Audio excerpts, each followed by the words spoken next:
جب نبی اکرم صلی اللہ علیہ وسلم سے پوچھا کہ فرض نمازوں کے بعد کون سی نماز جو ہے وہ سب سے اہم ترین ہے، تو حضور نے کہا تہجد کی نماز. تو اس کا بھی ضرور آپ اہتمام شروع کرو، تہجد میں اٹھنے کی پریکٹس کرنی شروع کرو. اب رمضان شریف آنے والے ہیں، شعبان شروع ہو گیا، یہ رمضان کی تیاری کا ہی مہینہ ہے. تو رمضان میں بہت آسان ہو جاتا ہے تہجد پڑھنا. 15 منٹ پہلے آپ اٹھ گئے سحری سے اور آپ نے وضو کیا اور 2 کر کے نفل پڑھ دیے، 8-10 جتنے بھی آپ کی ہمت ہو، کیونکہ جو تہجد ہے وہ اللہ کے رسول کے اوپر تو فرضی ہے، آپ کے اوپر تو نفل عبادت ہے. تو انشاءاللہ دیکھنا آپ اس کا کتنا روحانی آپ کو فائدہ ہوتا ہے. جیسے 15 شعبان آ رہی اور اس کے بعد بھی روزہ رکھنے کا کوئی حکم ہے، اس طرح کچھ معاملہ ہے؟ ان کا سوال یہ 15 شعبان آ رہی اس کے بعد بھی روزے رکھنے کا کیا حکم ہے؟ کچھ بھائی پسندیدہ نہیں ہے 15 شعبان کے بعد، شروع میں آپ رکھیں کیونکہ آگے رمضان قریب آ جاتا ہے نا، تو اس ٹائم حضور نے منع کیا. تو 15 شعبان تک جتنے مرضی روزے رکھ لو آپ، لیکن اس کے بعد اگر 1-2 رکھ لو تو کوئی حرج نہیں. لیکن لگاتار اگر آپ رکھو گے تو خدا نخواستہ کمزوری آ گئی، یا رمضان کے جو اصل روزے ہیں آپ کے جو فرض روزے ہیں وہ، لیکن شعبان میں بھی رکھنے چاہیے. شعبان کے مہینے کے بارے میں نبی نے فرمایا یہ میرا مہینہ ہے، اور ہم محرم کے بارے میں کہا کہ یہ اللہ کا مہینہ ہے. میرے ایک ملنے والے ہیں عبداللہ، تو ان کا پورا گھر جل گیا، تو لوگ آگ انہیں کچھ باتیں بتا رہے، کوئی کچھ تو پریشان ہے، تو ان کے بارے میں کچھ. ان کا سوال یہ ہے کہ ان کے دوست ہیں کوئی عبداللہ، ان کا گھر جل گیا، ان کے بارے میں لوگ الٹی سیدھی باتیں بتا رہے ہیں، کوئی جادو یا کسی قسم کی. بالکل ان کا ایمان خراب کر رہے ہیں لوگ. اللہ کی طرف سے آزمائشوں کے طریقے ہیں. بھائی گھر جل گیا، سارے بچ گئے، کوئی مرا نہیں، کتنے بڑے سکون کی بات ہے. انہیں کو پازیٹیو رہو، ہر چیز میں پازیٹیوٹی دیکھو. یہ نبی اکرم صلی اللہ علیہ وسلم کی سنت ہے. اگر ایسا بھی تو ہوا ابھی میرٹھ میں یا کہاں پہ ایک گھر جلا، سارے کے سارے مر گئے، تو ان سے سانس گھٹی اور ختم ہو گئے. ابھی ایک جگہ یہاں ہریانہ میں مسلمان یہاں کے گئے ہوئے تھے رنگ ونگ پینٹ وینٹ کرنے، پچھلے مہینے کی بات ہے شاید، وہاں کوئی گیس ویس لیک ہوئی، سارے کے سارے مر گئے. تو وہ مر بھی تو سکیں تھے، اللہ نے جان بچا لی، دوبارہ بن جائے گا گھر. اور مدد کریں ان کی لوگ، ان سے جو بھی ہم سے بڑھ رہے ہم ساتھیوں سے آپ ان سے معلوم کرو، ہم بھی ان کی ہیلپ کریں گے. لیکن اگر وہ مولویوں کے چکر میں پھنس گئے تو ان کے ایمان کو ہی پی جائیں گے. انہیں کو سجدے کرے، شکرانے کے کہ اللہ تو نے صرف گھر لیا میرا، میرے بچے زندہ سلامت ہیں، میں زندہ سلامت ہوں، میری زندگی ہوگی، میرا ایمان ہوگا، دوبارہ سے میں سب کچھ بنا لوں گا. شکر کرے اور صبر کرے، ورنہ جاتا رہے گا دھاڑ دھاڑ، ادھر گھر گیا ادھر ایمان چلا جائے گا. ایک سوال یہ ہے کہ کوئی میرے جانکار ہیں، اور ان کا سوال یہ ہے کہ جیسے کچھ ویڈیوز یا کچھ غریب بچوں کو دیکھ لیتے ہیں کام کرتے ہوئے، اور ان کی وہ عمر نہیں ہوتی، اور ان کو کھانے پینے کا بھی سامان میسر نہیں ہے آسانی سے، بیچارے دیکھ کے ان کو، وہ خود بھی مطلب اتنا مضبوط نہیں ہے فائنینشلی، لیکن رونا آتا ہے. تو ایسے انسان کا اللہ تعالیٰ کے یہاں کیا؟ بھائی ان کا سوال یہ ہے کہ مظلوموں کو، بچوں کو دیکھ کے ان کی معصومیت کو اور ان کی جو محرومیت ہے انہیں رونا آتا ہے، اور ان کے پاس اتنے فائنینشلی ساؤنڈ نہیں ہے کہ ان کی مدد کر سکیں. تو ایسے لوگوں کا کیا، انہیں رونے ہی کا اجر ملے گا. اصل میں حضور نے ایک بار یہ بات فرمائی کہ اللہ نے جسے نرمی دے دی اسے کل خیر دے دی، اور جسے نرمی کھینچ لی جس سے اسے کل خیر سے محروم کر دیا. تو ان کی جو رحم دلی ہے اس کا اجر ملے گا. اگر آپ کا لوگوں کو پریشانی میں دیکھ کے دل نہیں پسیجتا، چاہے آپ کتنے ہی نمازی ہو.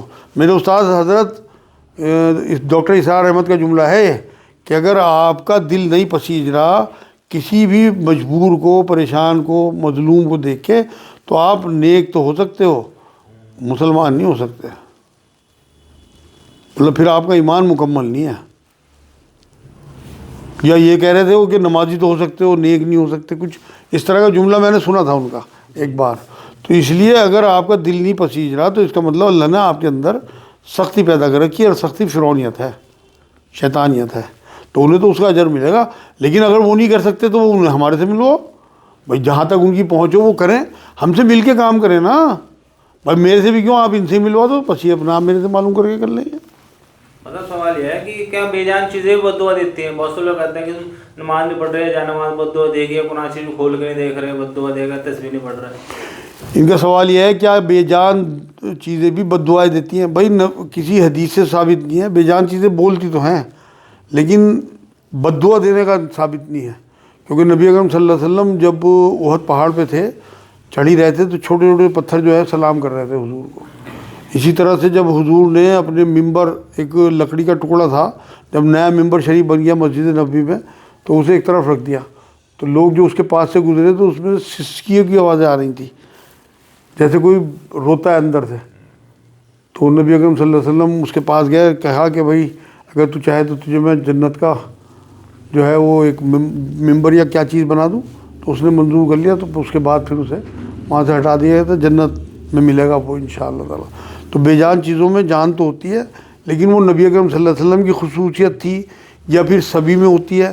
لیکن بددعا دینے کا معاملہ جو ہے وہ نہیں آیا. بلکہ اور ایک دفعہ یہ تو ہوا طائف میں کہ پہاڑ جو ہیں، فرشتہ آیا کہ اگر آپ کہیں تو ان پہاڑوں کو میں بھیج دوں، لیکن وہ بھی فرشتہ اللہ کی طرف سے آیا تھا یہ دیکھنے لیے. وہ بھی ٹیسٹ تھا نبی اکرم صلی اللہ علیہ وسلم کا کہ ان کے دل میں نیگیٹیوٹی ہے پازیٹیوٹی ہے.